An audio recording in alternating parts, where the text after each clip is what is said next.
Isaiah 53. Who is the real suffering servant? Jesus, the suffering servant, or Israel, the suffering servant? What do you think? Here's my take on it. Isaiah 53 is one of the most well-known and debated passages in the Bible, especially in discussions between Christian and Jewish scholars. Servant songs. It is part of a larger section of Isaiah, often referred to as the servant songs. Isaiah 52:13 through 53:12. It describes a figure known as the suffering servant who endures pain, rejection, and suffering. Christian interpretation. Isaiah 53, prophecy of Jesus.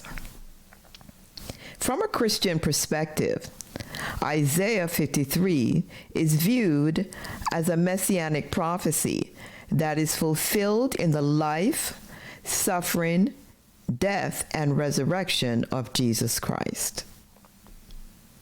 Christians believe this passage unfolds the redemptive work of Jesus, seeing it as a clear prediction of the Messiah who would suffer for the sins of humanity. Key points from the Christian interpretation.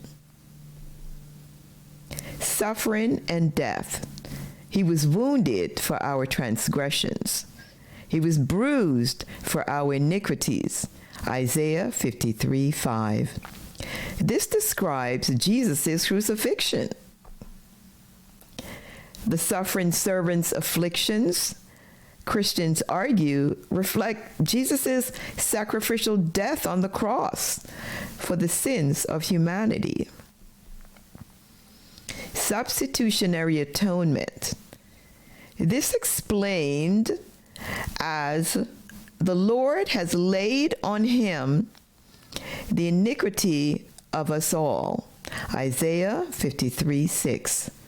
Christians interpret this as describing Jesus' role as a substitute who took upon himself the sins of the world. The concept of atonement through suffering is central to Christian theology, with Jesus seen as the one who absorbs humanity's sin and punishment. Rejection and vindication.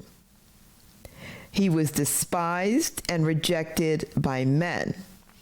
Isaiah 53:3. He was cut off from the land of the living. Isaiah 53:8. This is interpreted as a reference to Jesus' rejection by the Jewish people and his execution.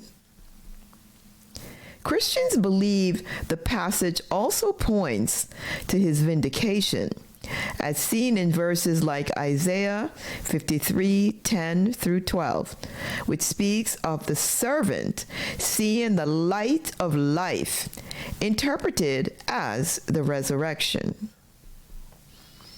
Messiah's humility.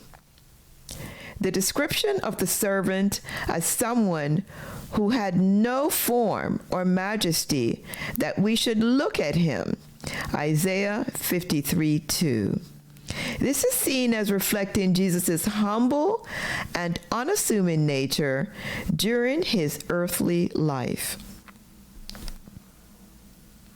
Jewish interpretation.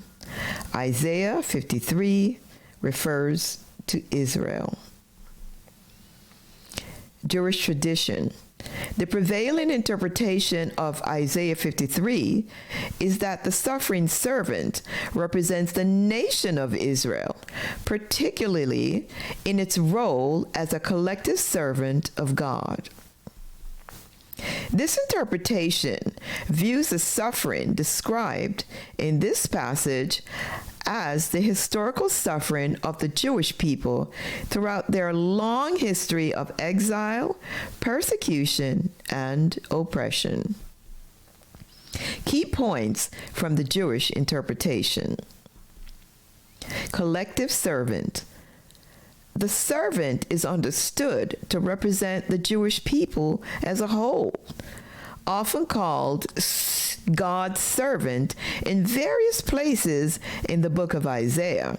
For example, Isaiah 41, 8 through 9, Isaiah 44, 1 through 2.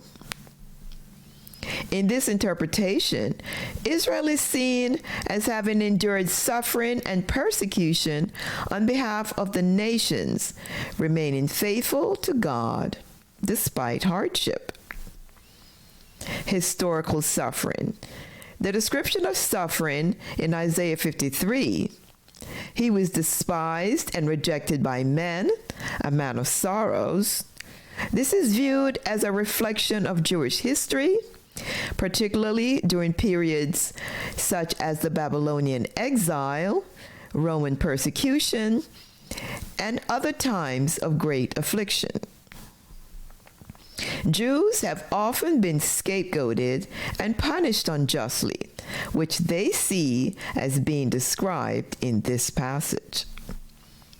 Redemptive suffering.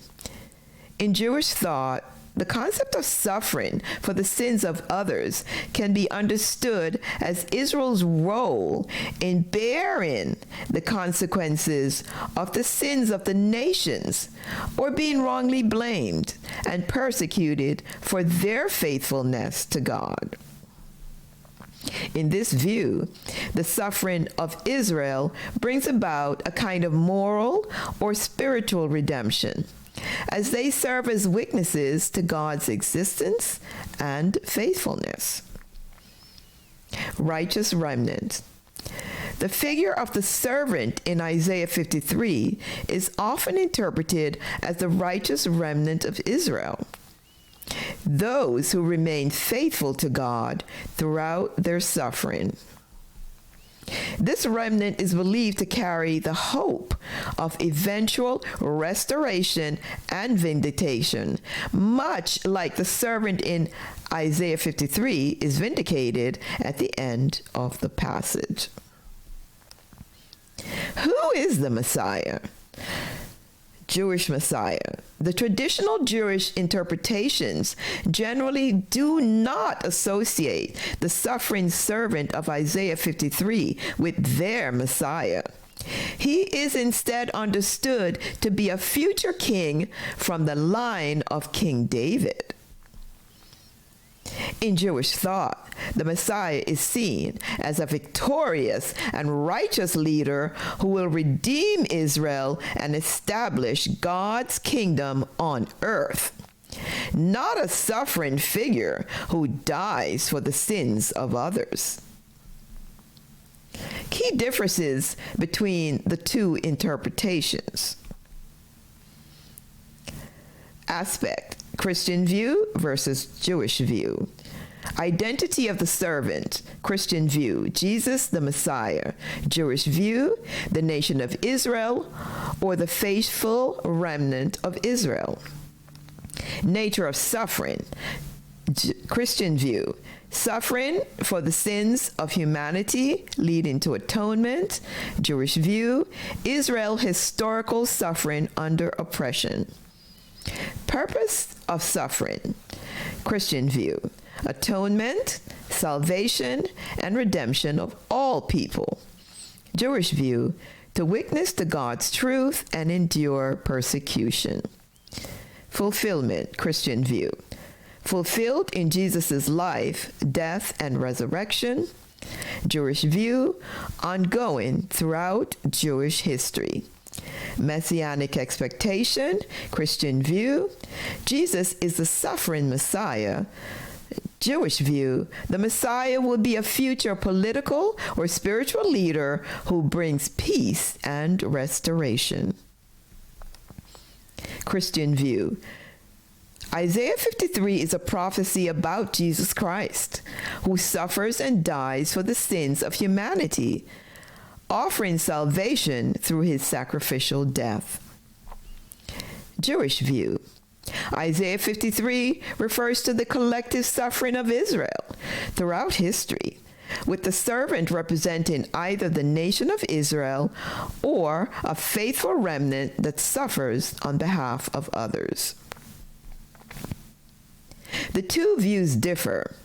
The two interpretations differ fundamentally in their understanding of the servant's identity and role, leading to the distinct theological perspectives on suffering, atonement, and messianic expectation.